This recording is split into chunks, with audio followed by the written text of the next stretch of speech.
Hi, എല്ലാവർക്കും നമസ്കാരം. പുതിയൊരു വീഡിയോയിലേക്ക്. ഈ വീഡിയോയിൽ ഞാൻ പറയാൻ ഉദ്ദേശിക്കുന്നതൊക്കെ കഴിഞ്ഞ 2 ദിവസം മുമ്പ് ഞാനൊരു വീഡിയോ കണ്ടു. 2 ദിവസമല്ല, ഒരു ദിവസം മുമ്പ്. ആ വീഡിയോ എന്ന് പറഞ്ഞാൽ മറ്റൊന്നുമല്ല, ജനകീയ കോടതി എന്ന് പറയുന്ന ഒരു പ്രോഗ്രാമാണ്.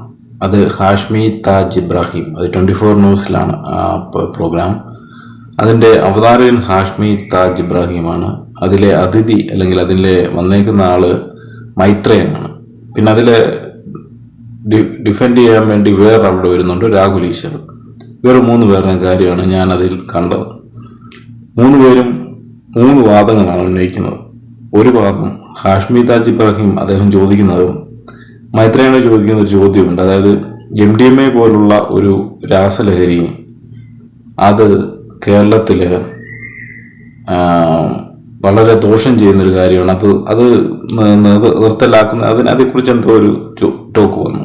അപ്പൊ ആ ടോക്കില് മൈത്രേയൻ പറയുന്നത് അത് ലീഗലൈസ് ആക്കണമെന്ന്. ഞാൻ ചോദിക്കട്ടെ, ഈ MDMA പോലുള്ള മറ്റ് രാസലഹരി ലീഗലൈസ് ആക്കുവാണെങ്കിൽ ഇന്ത്യയുടെ അവസ്ഥ എന്തായിരിക്കും? എല്ലാവരും ഈ മയക്കുമരുന്നിനടിമയായിപ്പോ ഒരു മുന്നോട്ടുള്ള ഒരു തലമുറ തന്നെ ഇല്ലാതായി പോകത്തില്ലേ? ഈ വ്യക്തിക്ക്, മൈത്രേയൻ എന്നുള്ള വ്യക്തിക്ക് പേരിനെ അനർത്ഥമാക്കുന്ന പോലെ ഒരു വിവരവുമില്ലെന്ന് തോന്നുന്നു. കാരണം പ്രൊഫസറാണ് എന്നൊക്കെ അങ്ങനെയൊക്കെ പറയുന്നു. അതിനെക്കുറിച്ചൊന്നും എനിക്ക് അറിയത്തില്ല. പക്ഷെ ഈ കാര്യത്തിൽ ഒരു യോജിപ്പും കേരള ജനതയ്ക്കില്ല. കാരണം അദ്ദേഹം മുന്നോട്ട് വെക്കുന്ന വേറൊരു ആശയം, മദ്യം ലീഗലൈസ് ചെയ്തിട്ടില്ലേ, അതുപോലെ തന്നെ മദ്യം ലീഗലൈസ് ചെയ്യുന്ന കൂടെ അത് എങ്ങനെ ഉപയോഗിക്കണമെന്നൂടെ പറഞ്ഞു കൊടുക്കുന്നില്ലേന്ന്. മദ്യത്തിന്റെ എഫക്റ്റ് വേറൊരു തരത്തിലും MDMAയുടെ എഫക്റ്റ് വേറൊരു തരത്തിലുമാണ്. മദ്യം ഈ രണ്ടും ഞാൻ ഉപയോഗിച്ചിട്ടില്ല. എങ്കിൽ തന്നെ ഈ MDMA എന്ന് പറയുന്ന രാസലഹരി തലച്ചോറിലെ ഓർമ്മ, അങ്ങനെയൊക്കെയുള്ള തിരിച്ചറിവ്, ഇതുപോലുള്ള ഗ്രന്ഥികളെ അല്ലെങ്കിൽ തലച്ചോറിന്റെ ആ ഭാഗങ്ങളെ പൂർണ്ണമായി നശിപ്പിക്കുന്ന ഒരു രാസലഹരിയാണ്. ഇതെന്തിനാണ് മെഡിക്കൽ ടേംസിൽ ഉപയോഗിക്കുന്നതെന്നുള്ള കാര്യം കൂടെ ഈ മൈത്രേയൻ സാറൊന്ന് മനസ്സിലാക്കണം. കാരണം പുള്ളിക്കാരന് ഇതേക്കുറിച്ച് ഒരു വിവരവുമില്ലാത്ത പോലെയാണ് പറയുന്നത്. കാരണം നമ്മളൊരു കഞ്ചാവ് അല്ലെങ്കിൽ മറ്റ് കാനബീസ് ഇതുപോലുള്ള സാധനങ്ങൾ പല രാജ്യങ്ങളും ലീഗലൈസ് ചെയ്തിട്ടുണ്ട്.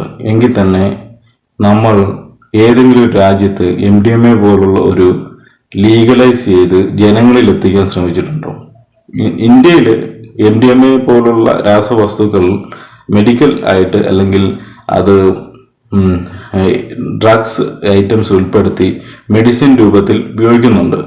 അല്ലാതെ ജനങ്ങൾക്ക് വേറൊരു രൂപത്തിൽ, അതായത് ഈ ഡ്രഗ്സ് എന്ന രൂപത്തിൽ ജനങ്ങളിൽ എത്തിക്കാൻ ഒരിക്കലും ഒരു രാജ്യവും ഇതുവരെ ശ്രമിച്ചിട്ടില്ല.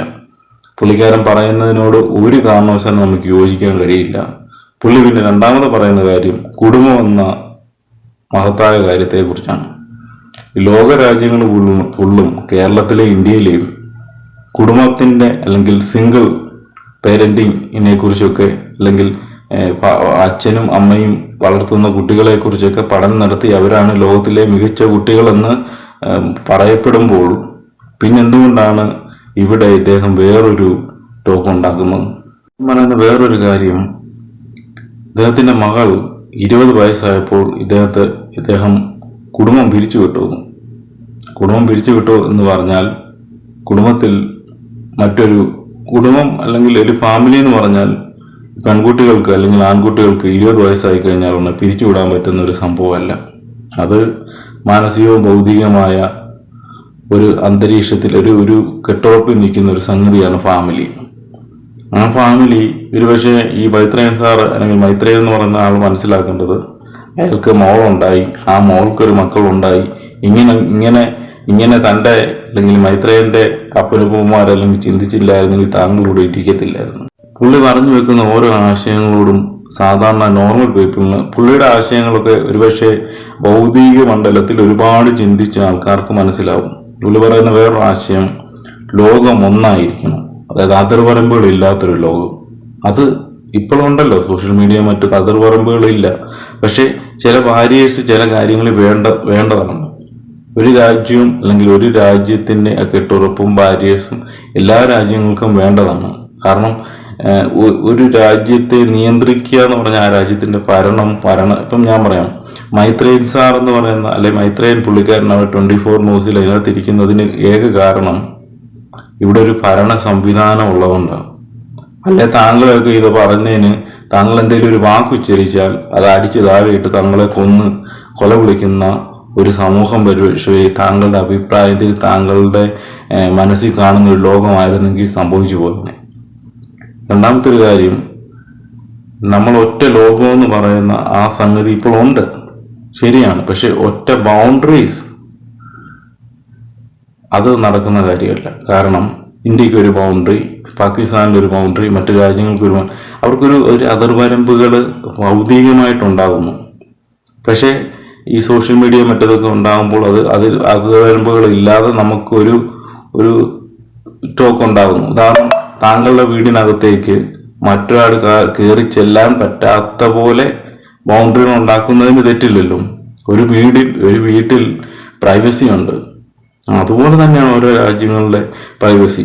ഈ രാജ്യങ്ങളെല്ലാം കൂടെ ഒരാൾ ഒറ്റയ്ക്ക് ഒരു ഭരണം നടത്തി ഒറ്റയ്ക്ക് നിയന്ത്രിച്ചുകൊണ്ട് പോകാമെന്ന് പറഞ്ഞാൽ മനുഷ്യരാശിക്ക് സാധ്യമല്ല. കാരണം ഒരു വ്യക്തിയുടെ സ്വഭാവങ്ങൾ പലതാണ്.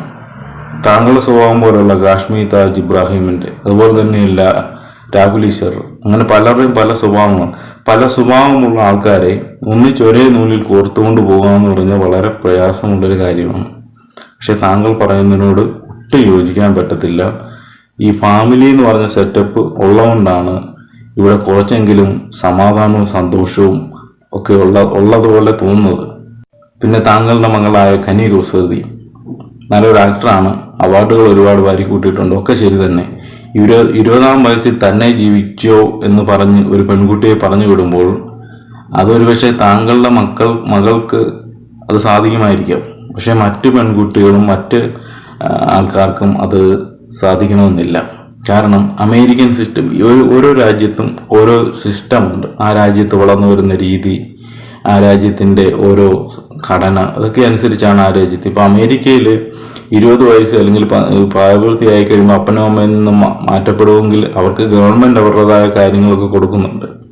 അതുകൊണ്ടാണ് അവരവിടെ ജീവിച്ചു പോകുന്നത്. അവർക്ക് ഗവൺമെൻറ് കൊടുക്കുന്നുണ്ട്, ജോലി കൊടുക്കുന്നുണ്ട്, അതിനോടൊപ്പം തന്നെ മറ്റു കാര്യങ്ങളൊക്കെ അവർക്ക് കൊടുക്കുന്നുണ്ട്. പക്ഷേ ഇന്ത്യയെ സംബന്ധിച്ച് ഒരു 18 വയസ്സ് കഴിഞ്ഞാൽ പിന്നെ തന്നെ ജോലി അന്വേഷിക്കണം, പിന്നീട് അപ്പനും അമ്മമാരോടെ ജീവിക്കണം, അവരെ നോക്കണം.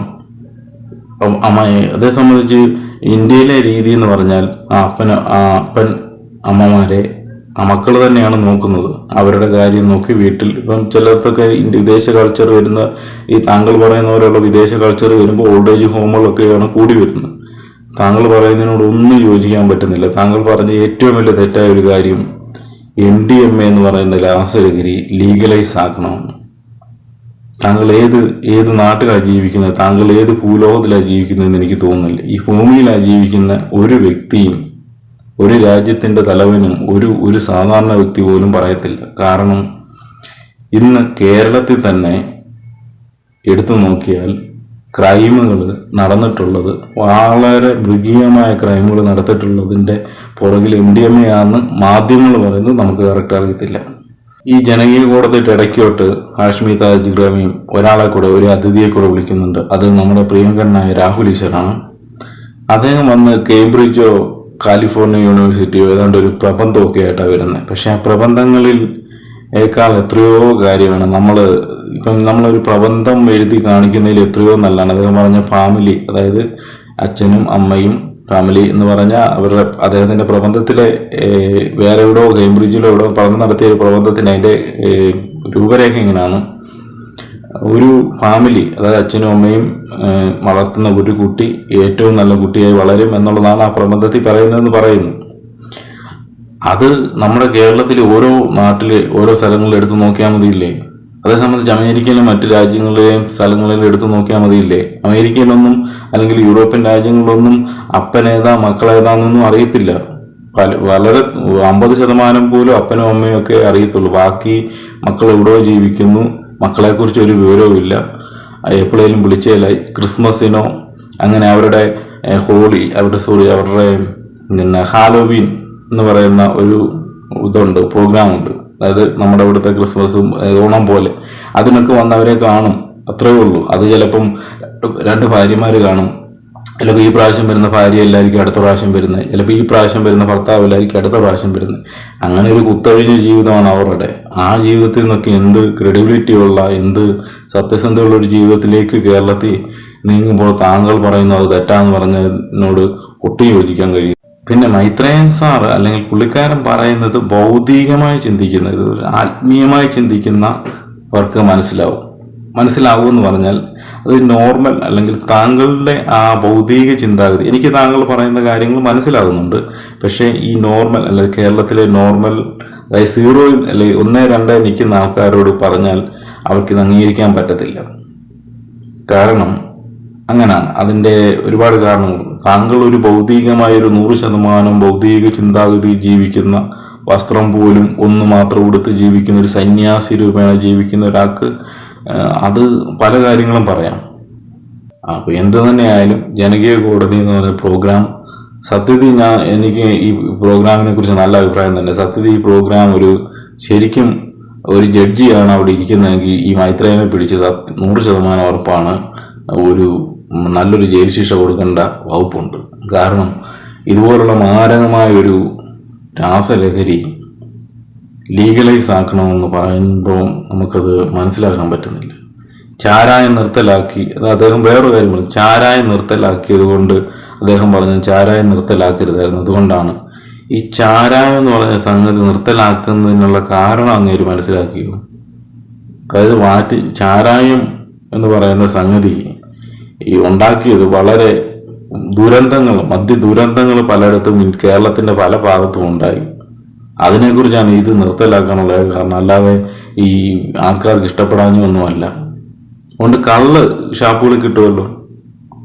ഷാപ്പുകളിലൂടെ ചാരായം വിൽക്കാൻ തുടങ്ങിയപ്പോഴാണ് അത് നിയന്ത്രിച്ചത്.